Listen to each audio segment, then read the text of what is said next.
इम्तियाज जलील 2014 में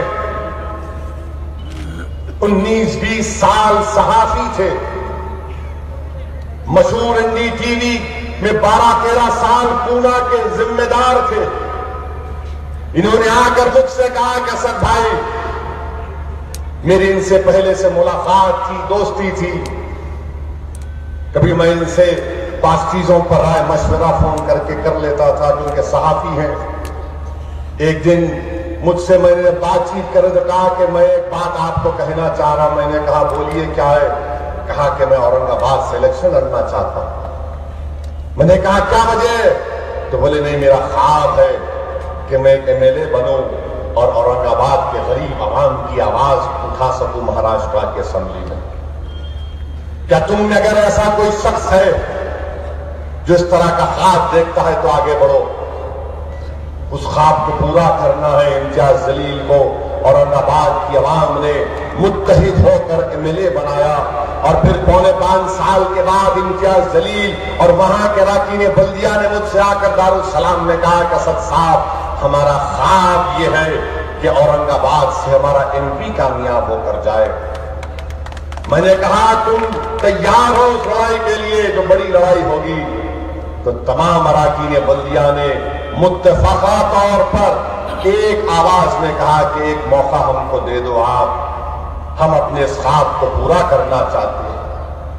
और जब इम्तियाज जलील मजलिस इत्तेहादुल मुस्लिमीन के उम्मीदवार बने तो महाराष्ट्र के किसी भी जगह से मुझे फोन नहीं आया होगा और तमाम 90% फोन करने वाले मुझसे कह रहे थे ये क्या हिमाकत आप कर रहे हैं। सबने कहा मुझे, मैं किसी का नाम लूंगा तो आप अपने मुंह को हाथ लगा लेंगे। मेरे सीने में बहुत से राज हैं और इंशाअल्लाह ताला मैं उन राजों को अपनी खबर में लेकर जाऊंगा। मगर ऐसे बड़े बड़े लोग फोन किए कि क्या कर रहे हो, हिमाकत कर रहे हो तुम महाराष्ट्र की सियासत को नहीं जानते, तुम हैदराबाद की हद तक अपनी शेरवानी को लहरा लो, तुम महाराष्ट्र में कुछ नहीं कर पाओगे। किसी ने मुझसे तंजिया तौर पर भी कहा कि आप नहीं जानते औरंगाबाद को हम जानते हैं, हमारा मशवरा मानो आप। और सबने ये कहा कि देखो हालात खराब हैं। मैंने उनसे पूछा कि 70 साल में हालात मेरे कब अच्छे थे, मुझे बताओ। पूछो अपने सीने पर, अपने दिमाग पर हाथ रखकर सोचो। अल्लाह ने तुमको दिमाग दिया, अल्लाह ने तुमको सोचने की ताकत दी। 70 साल में हालात कब अच्छे थे? दुनिया में हालात अच्छे नहीं रहेंगे, कभी याद रखो। ये दुनिया कैद खाना है और कैद खाने में हालात अच्छे होंगे। अरे हां, जब दुनिया में जद्दोजहद करोगे, जिंदा रहने की मिसाल दोगे, बातिल ताकतों से मुकाबला करोगे और वक्त के तागूत के सामने सच्चाई को बयान करोगे तो वो जिंदा रहना, वो जिंदगी है।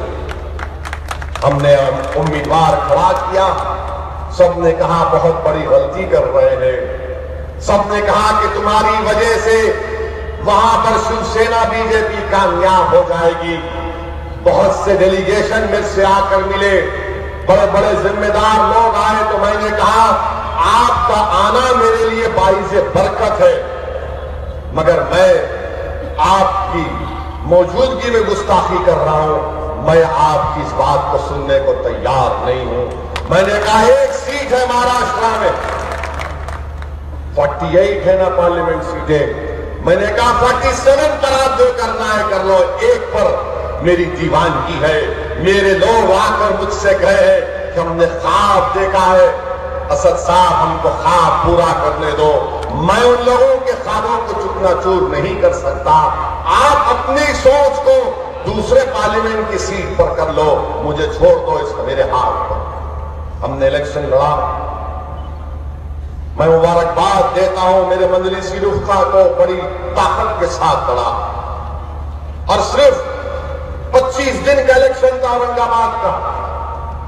सिर्फ 25 दिन में औरंगाबाद में हमने पूरा नक्शा बदल दिया। क्यों किया?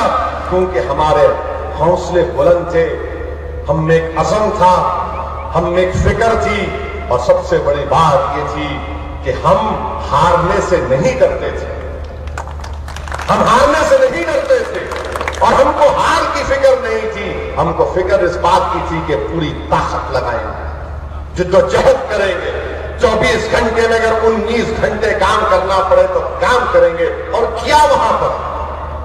लोग कह रहे थे कि देखो ये 18 घंटे काम किया, इतने दिन से नहीं सोया। मैं भी उनको देखता था, अपने सीने में तकलीफ महसूस करता था, कभी दुआ में आंख में आंसू आ जाते थे कि अल्लाह ये मेरे जमात के जिम्मेदारान जो 18-19 घंटे काम कर रहे हैं, फरवरदिगार इनकी मेहनत की लाज रखे। अल्लाह सुब्हानहू व तआला का करम हुआ और 30 साल का शिवसेना के एमपी को शिकस्त हुई। 30 साल के जो हम पर इल्जाम लगा रहे थे, जो मुझको कह रहे थे, मेरी जमात को कह रहे थे कि हालात खराब है, तुम हिमाकत कर रहे हो, तो मेरे भाई कभी कभी हिमाकत करना पड़ता है। और मेरी बात आप यकीन करो, मैंने अपने बुजुर्गों से सुना, मैंने अपने मरहूम